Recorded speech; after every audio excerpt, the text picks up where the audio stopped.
This Raptors season, it had moments. Some brilliant, some weird. One night, they looked like they'd finally figured it out. The next night, they looked like they had forgot how to play basketball. There wasn't a week-long pile of disasters, no viral meltdown that got flashed across the league. But if you watch game after game, something kept nagging at you. Not loud enough to steal the headlines, and let's be serious, the mainstream NBA media hates to cover the Raptors. But there was a common theme throughout for Raptors fans. What exactly are we doing here? So I watched deeper, not just highlights and box scores, but the pauses in between the plays, the late rotations, who was cut and who was played, even the way certain players looked at each other in the huddle. I tried my best to understand the season as it played out, because when you zoom out, the Raptors tell a very clear story about where this franchise is headed, for better and for worse. And that's why this season sticks in the mind. And in today's video, I want to uncover the truth behind the Raptors. Before we start, let me just tell you that this team was all over the place at certain points. There was a time in the season where these guys were just bouncing around between two very different identities. A team that moved and shared, and a team that defers to isolation, hoping that someone creates something. Some nights you saw flashes of the ball movement Darko wants. Cutters cutting at the right time, actions with an actual purpose, and a feel for spacing that actually made the floor look wide. The weak side defender would get caught watching, the ball would be pinged to the open man, and you'd get these satisfying possessions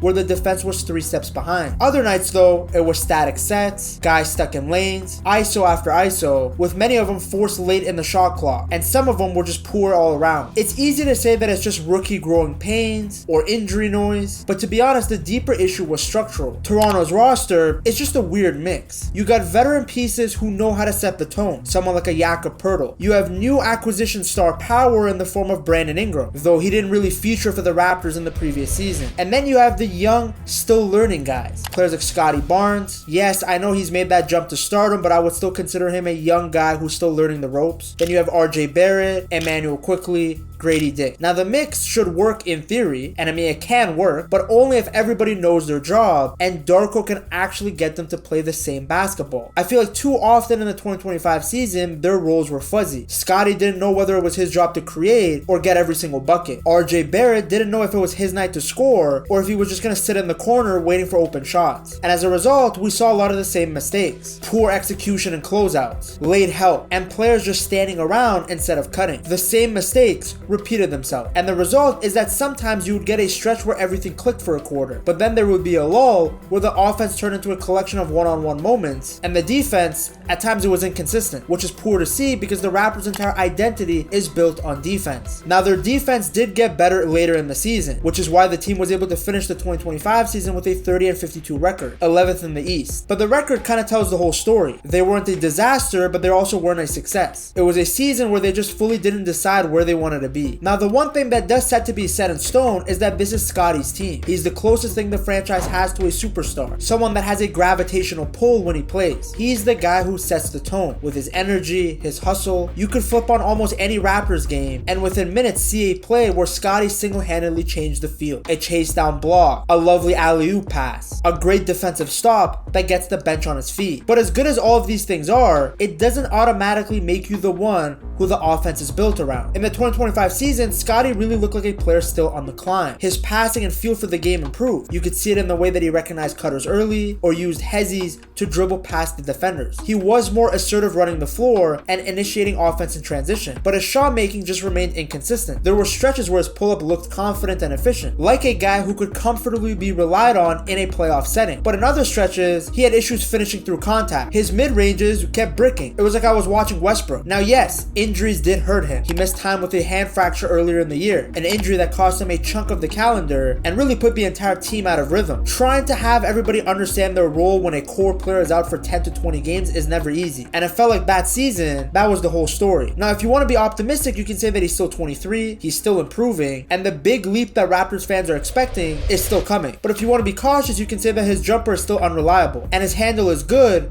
but is it tight enough to beat elite defender? Can he get to the basket without brute force? His ceiling has become a bit of a question mark. Now we move on to Darko. Darko Rajakovic, he's not a miracle worker. Year 2 of his plan was still about structure and ball movement. When his schemes worked, it looked like great basketball. Everyone's cutting, everyone's getting a touch of the ball, there's secondary actions. Proof of this was the fact that the Raptors finished the year noticeably higher in assist rate compared to their previous seasons. It's a small improvement, but it's a telling sign that the culture of sharing is taking its root. But defensive consistency at times was still a problem, especially early in the 2025 season. When the rotations were messed up, the opponents exploited the gaps and got to the basket easily. Still though, the positive to take away is that as inconsistent as the Raptors are, they're much more consistent defensively than what we see on the offensive end. Now we do have to keep in mind that Darko is still trying to implement his system, so miscommunications still happen live in matches. The team and Darko need more time, and if you've ever learned a language, you know the stage they're in. You can have a fluent conversation on Monday, but then forget basic words on Wednesday, and that's the story of the Raptors. They are at times this incredibly well-drilled unit. Other times they look like one of the worst offensive teams in the league. Now, I do think we are going into a turning point. As we have seen, this franchise doesn't do half-measure things, so they made a bold acquisition. Brandon Ingram arrived at the trade deadline from the New Orleans Pelicans in exchange for Kelly Olynyk, Bruce Brown, a 2026 first-round pick, and a second rounder. Now, this was not a normal trade. It was really a statement. It told the fans, the league, and the whole city of Toronto that the Raptors want to get back into contention as soon as possible. They don't want to re-enter a long, slow rebuild. They're not messing about, and that's why they directly went for a player like Brandon Ingram. They got him because he's a scorer with space and gravity. He's a player who can create mid-range shots, and he can make shots from behind the arc. The Raptors desperately needed a player like this, someone who can get a bucket on their own. What he asked for in return is for teammates who can help him out defensively. At the trade press conference, it was clear what path the Raptors now wanted to take. They already had a squad that on their good days were very solid defensively. They needed help with the ball on the offensive end. Now there's two more things about this move. It changes the rotations and the way that the Raptors want to attack when they have the ball. The coaching staff will have to find a way to blend Scottie's playmaking, IQ's pick and roll creation, RJ's scoring, along with Ingram's scoring, without creating a revolving door of ball stoppers. Now this did cost them flexibility. Draft capital and role players were surrendered. Now that's not just pain in the present moment, that's also future options being shaved off the table. And the Raptors doubled down on the financial front, giving Ingram an extension, a reported 3-year $120 million deal shortly after the trade, a signal that he's going to be around for a while, and the club wants him to be a part of their long-term plan. The commitment tells you what the front office thinks. They want to build now. On paper, you see what Toronto wants to do. Before, teams could just sag into the paint off of Scottie's drives and dare him to pass out to the perimeter, knowing that the Raptors can't really make three. With Ingram though, the defenses have to respect pick and pop situations and spot up shooting. So in theory, this should open up the lane for Scottie to attack and for Jakob Poeltl to work in the paint, because now you can't leave a player like Brandon Ingram open. Of course, this chemistry is going to take some time, but we have gotten glimpses of what Ingram looks like at his best. He's had clutch scoring nights. He's hit 3 straight contested jumpers and turned to the bench like this is why you brought me here. We've seen all of that during his time on the Pelicans. Now, while Ingram's arrival stretches the floor, it also shifts shot distributions. Someone like RJ Barrett is naturally going to get less touches. Even IQ is going to have to defer the ball more. And depending on what kind of sets they run, Scottie's possessions as a primary creator can dip in certain fourth quarters. Now, that's not a bad thing at all. You want more balance in the scoring. Not to mention that IQ, Scottie, and RJ are not necessarily the best ball handlers out there. But now with a player like Brandon Ingram on the court,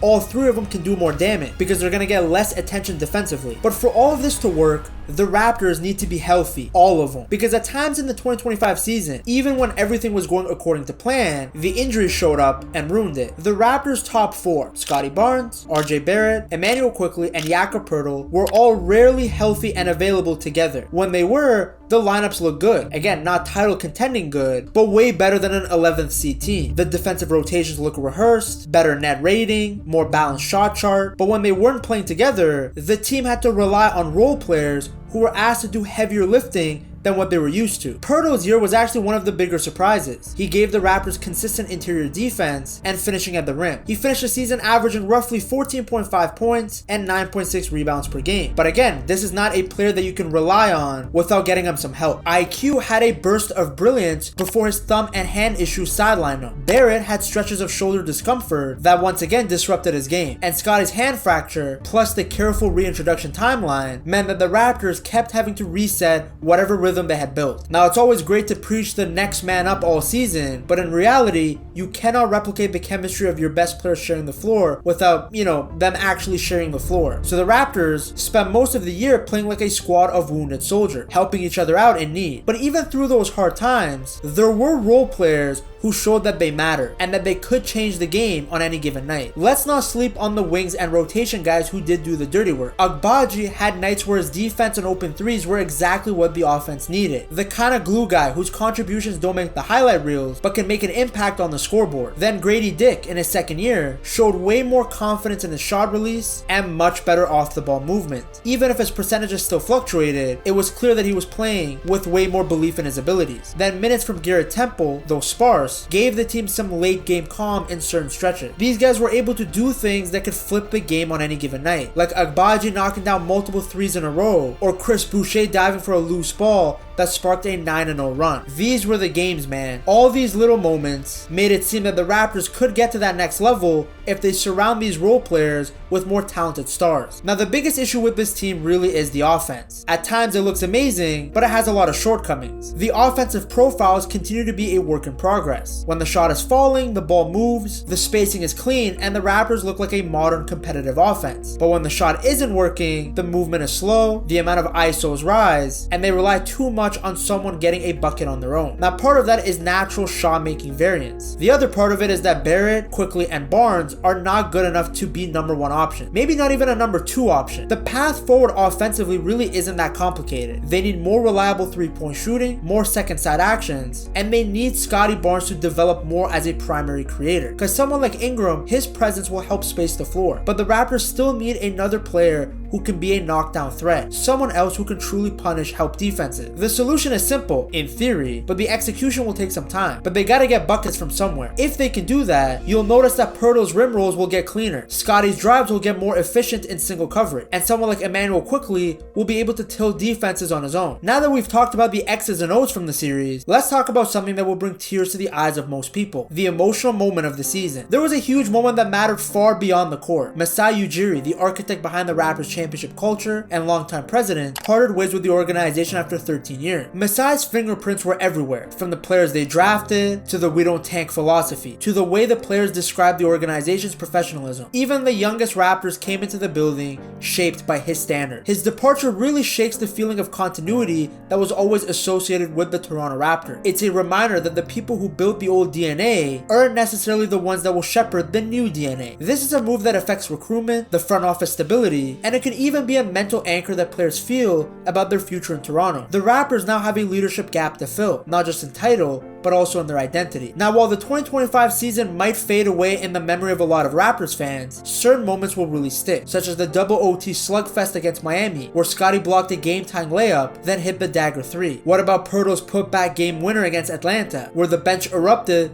like it was a playoff win? What about Grady Dick's career-high night, where he hit 5 threes and smiled like he just got free Osmo? These moments are like emotional bookmarks. They show the ceiling of the team, their floor, but more than that, they give reasons for the fans to stay invested even in a subpar season. You see, Toronto is a unique market. The fans are passionate, they're educated about the game, and they're very emotionally invested. They don't just want to win, they want to understand how the team is trying to win. So this year, the vibe will be a mix of cautious optimism and some skepticism. Because after the Ingram trade, there was a spark. The what if conversations lit up. By April, the tone was more analytical. It was like, okay, we know Ingram is good, but is the fit actually right? This is a fan base that doesn't tune out when the record dips. I mean, remember, people were tuning into this team back when they were playing in Tampa. This is a fan base that debates roster construction and line at Tim Hortons. And that energy is part of what makes Toronto one of the most interesting basketball cities in the league. So a fan base like this, they deserve a better team, because the Raptors finished with 30 wins and 52 losses. No playoffs, no playing. The record says that it was a missed opportunity. Sure, you can point to the improved assist rate, Pirtle's steady interior play, or the flashes of brilliance we saw from Scottie Barnes and RJ Barrett. But you can also point to the inconsistencies offensively, the injury roulette, and the lack of a dependable late game offense